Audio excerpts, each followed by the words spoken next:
دوستو، دنیا کی سب سے قیمتی گائے اور قرآن پاک کے اندر موجود سورہ بقرہ، جس کا مطلب گائے والی سورت، اصل ماجرا کیا ہے جانتے ہیں اس واقعے میں۔ بڑا دلچسپ واقعہ ہے، اور یوں تھا کہ بنی اسرائیل کے اندر ایک بہت ہی نیک شخص رہا کرتا تھا۔ اس کے پاس ایک بچیا تھی۔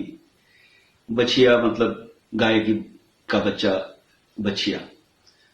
وہ پیلے کلر کی تھی، اور اس کی سکن جو ہے وہ سورج میں بہت گلو اور شائن کرتی تھی، بہت خوبصورت تھی، بڑی پیاری بچیا تھی وہ۔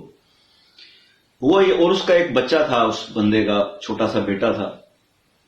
تو وہ بندے کا جب وقت قریب آیا، یا شاید اس کو دل میں خیال ہے، اس نے وہ گائے جو ہے وہ جا کے جنگل میں چھوڑ دی ایک مقام پر۔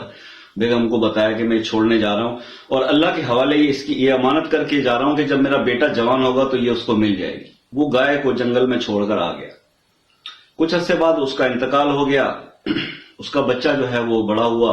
وہ بہت فرما بردار اور بہت ہی نیک لڑکا تھا، ماں کی بڑی خدمت کرتا تھا، ماں کا کہنا مانتا تھا، ٹھیک ہے۔ وہ جو بھی سارا دن لکڑیاں بیچ کے کماتا تھا، اس کے 3 حصے کرتا تھا۔ ایک حصہ اللہ کی راہ میں خرچ کرتا تھا، ایک حصہ اپنے اوپر خرچ کرتا تھا، اور ایک حصہ ماں کو دیتا تھا، اور ماں کی ہر بات مانتا تھا۔ اس طرح سے ان کے دن جو ہے وہ گزر رہے تھے، ٹھیک ہے۔ اور وہ اسی طرح اپنی جو دنیاوی حساب سے تھا وہ بھی یہ تھا کہ وہ اپنا ایک حصہ سوتا تھا، ایک حصہ کام کرتا تھا، اور ایک حصہ جو ہے 24 گھنٹوں میں وہ اللہ تعالیٰ کی عبادت کیا کرتا تھا۔ تو ایک نیک نوجوان لڑکا تھا وہ۔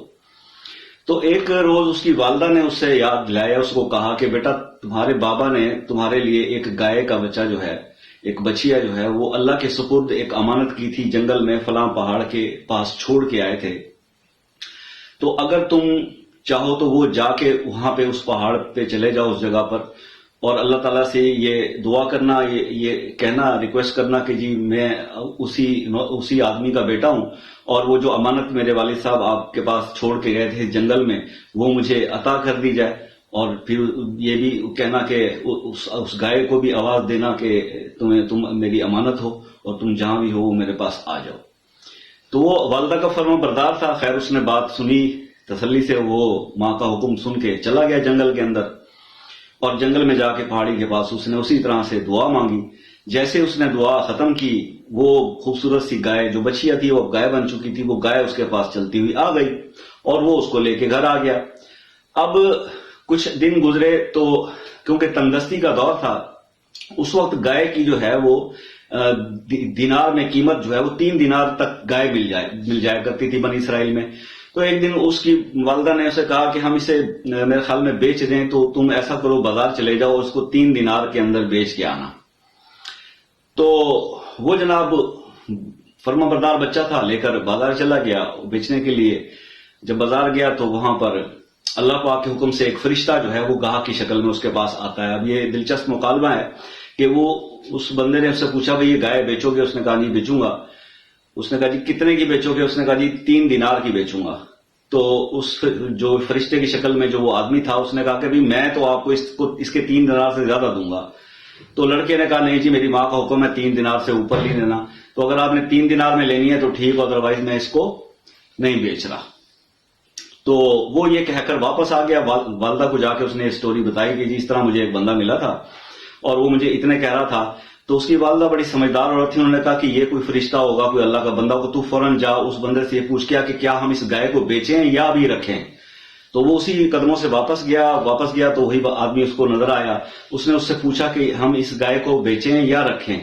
تو اس فرشتے نے اس کو یہ کہا کہ تم جاؤ، اس گائے کو ابھی نہ بیچو، یہ ابھی کچھ عرصے کے بعد بنی اسرائیل کے حضرت موسیٰ علیہ السلام کے لوگ جو ہے وہ تم سے آ کر یہ گائے بہت قیمت میں خریدیں گے، سونے کے بھاؤ خریدیں گے، اس کے وزن کے برابر سونا دے کے خریدیں گے۔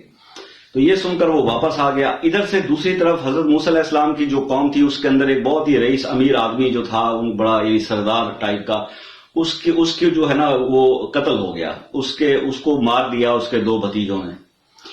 اب یہ قاتلوں کا پتہ نہیں چل رہا تھا، قوم کا سردار تھا، تو وہ سب حضرت موسیٰ علیہ السلام کے پاس گئے کہ جناب اس کا کوئی حل بتائیں کہ ہمیں قاتل کا پتہ لگ جائے۔ حضرت موسیٰ علیہ السلام نے ان سے کہا کہ بھئی آپ جاؤ، اس طرح کی کوئی گائے جو ہے وہ ڈھونڈ کے لاؤ جس کا یلو رنگ ہو، اور اس کی اس طرح سے شیپ ہو، چمکتی ہو، دھوپ کے اندر روشنی نکلتی ہو اس کے اندر، اس طرح کی گائے جو ہے وہ آپ ڈھونڈ کے لاؤ۔ تو وہ جو گائے تم لاؤ گے اس کو ذبح کر کے اس کو بانٹیں گے، اور اس کی جو ہے وہ دم جو ہے اس کے مارو گے مردے کو تو وہ تھوڑی دیر کے لیے اٹھ جائے گا اور وہ بتا دے گا کہ اس کو کس نے قتل کیا تھا اور تمہارا مسئلہ حل ہو جائے گا. اب وہ بنی اسرائیل کے لوگ نکل پڑے بازار میں ادھر ادھر ڈھونڈتے ڈھانڈتے کہ ہمیں ایسی گائے مل جائے. تو وہ اس گھر میں پہنچے تو اس جگہ پہ وہی گائے ان کو مل گئی جس طرح کی نشانیاں حضرت موسیٰ علیہ السلام نے بتائی تھی. تو انہوں نے اس لڑکے سے کہا کہ جی یہ گائے ہم نے لینی ہے, اس کی قیمت جو ہے ہم تمہیں اس کی کھال میں سونا بھر کے واپس کریں گے, جتنا بھی اس میں وزن بنے گا اس کے مطابق سونا دیں گے. تو لڑکا خوش ہو گیا, اس نے کہا جی لے جائیں, کیونکہ فرشتے نے بھی یہی کہا تھا, اللہ کا حکم بھی تھا. تو خیر قصہ مختصر اس بچے کو جو ہے اس کے اگینسٹ انہوں نے گولڈ دیا اور وہ گائے لے کر حضرت موسیٰ علیہ السلام کے پاس تشریف لے گئے. حضرت موسیٰ علیہ السلام نے اس گائے کو ذبح کیا, گوشت بانٹ دیا. اس کے بعد اس کی دم جو ہے وہ لے کے اس بندے کو جب لگائی تو وہ بندہ اللہ کے حکم سے اٹھا اور اس نے بتا دیا کہ یہ میرے 2 بھتیجے تھے جنہوں نے مجھے قتل کیا. اس کے بعد وہ پھر سے اللہ کو پیارا ہو گیا یہ بات کہہ کے, اور اس طرح سے پھر ان 2 لڑکوں کو جو اس کے قاتل تھے ان کو پکڑ کر ان کا قصاص کیا گیا اور ان کو سزائے موت دے دی گئی. تو یہ قصہ جو ہے سورہ بقرہ کے اندر بھی تفصیل سے موجود ہے. اسی نسبت سے اس کا نام سورہ بقرہ جو ہے وہ پڑا ہوا ہے. مزید ڈیٹیل کے لیے آپ اس سورت کا مطالعہ کر لیں, اس کی تشریح میں چلے جائیں, تفسیر میں چلے جائیں, تو سارا ڈیٹیل سے یہ واقعہ جو ہے, کیونکہ بنی اسرائیل ایک ایسی قوم ہے, میں سمجھتا ہوں کہ اگر ہم پورے قرآن کی تفسیر پڑھ کے دیکھیں تو سب سے زیادہ ذکر جس قوم کا قرآن پاک میں کیا گیا وہ بنی اسرائیل ہے. اور پیغمبر بھی ظاہر ہے کہ بنی اسرائیل میں پھر سب سے زیادہ جو ہے وہ آئے تھے. تو یہ جو ہے واقعہ تھا جو آپ کو سنانا تھا. اللہ تعالیٰ میری اس کاوش کو قبول کرے, اور کم علم سا آدمی ہوں, کوشش کر رہا ہوں کہ جو بھی علم حاصل ہو رہا ہے وہ میں اپنے ان بھائیوں تک بھی پہنچا دوں جنہیں ابھی تک معلوم نہیں ہے.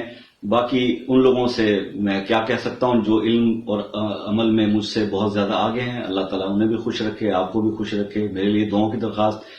ملتے رہیں گے اور ویڈیوز میں, تب تک کے لیے اللہ حافظ. السلام علیکم ورحمۃ اللہ وبرکاتہ.